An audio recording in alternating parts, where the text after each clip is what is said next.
first stitch sample, we're going to do some straight stitch and some zigzag. So you're going to use a piece of calico. You're going to place it underneath your presser foot, and you're going to line up the edge of your fabric with the 15 on the machine plate, which symbolizes the 1.5 seam allowance. So we're going to line it up there, and we're going to stitch straight stitch. So up on your screen at the top, this is your stitch length and this is your stitch width. So we're going to change this to 2.5, and then across the top it's going to be at 0 to do straight stitch. So we're going to go forwards a few stitches and then backwards a few stitches. You'll have to hold reverse to go backwards, and then you're going to go forwards and you're going to line up the edge of your edge of your fabric all the way down.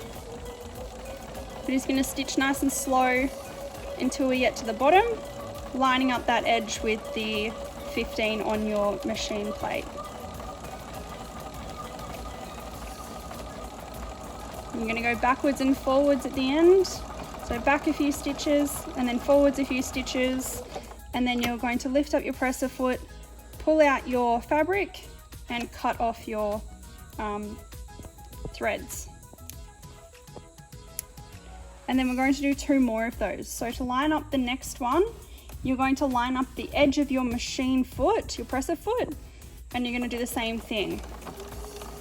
We need to line up the edge just to keep it consistent and to make sure that our seams or our stitching is accurate.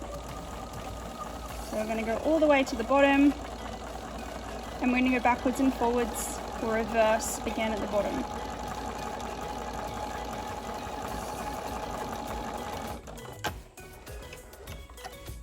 Cut off your threads, and you need to trim your threads as you go, otherwise they will get caught in your stitching. And then we're going to do 1 more row.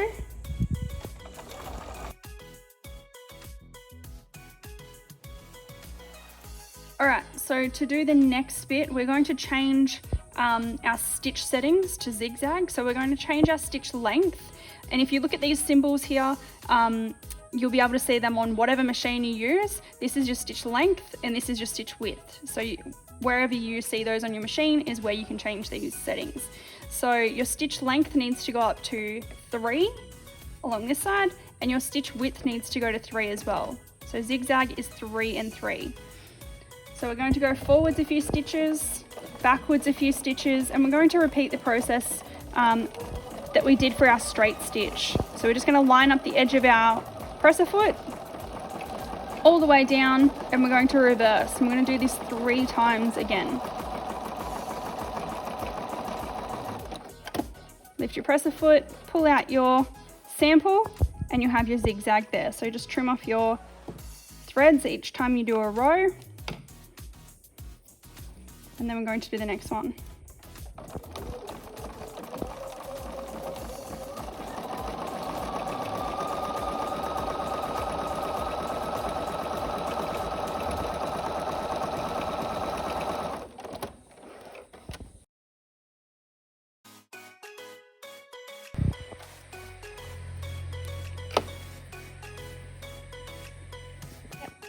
Alright, for the next bit we're going to do 2 rows of pivoting.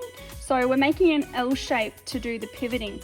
So I'm just keeping my zigzag setting on, and I'm just going to go forwards a few stitches, backwards a few stitches, and we're going to create an L shape.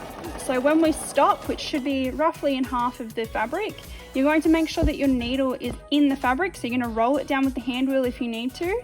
If it's not already in the fabric, you're going to lift your presser foot and you're going to turn the fabric. You can see that the needle is still down in the fabric, so you can't actually pull the fabric out.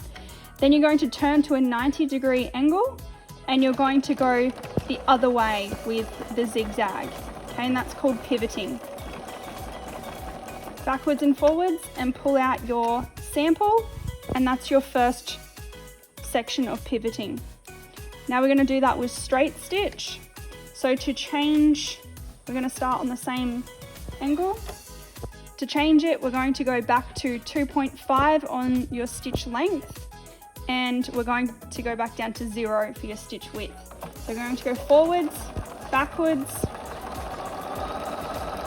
and then when we stop, We're going to roll our needle down if it's not already in our fabric, lift our presser foot, there's a lever at the back to do that, and then we're going to lower it back down at a 90-degree angle, and we're going to go backwards and forwards. Pull out our design, and then we can trim off our threads, and that's our sample done.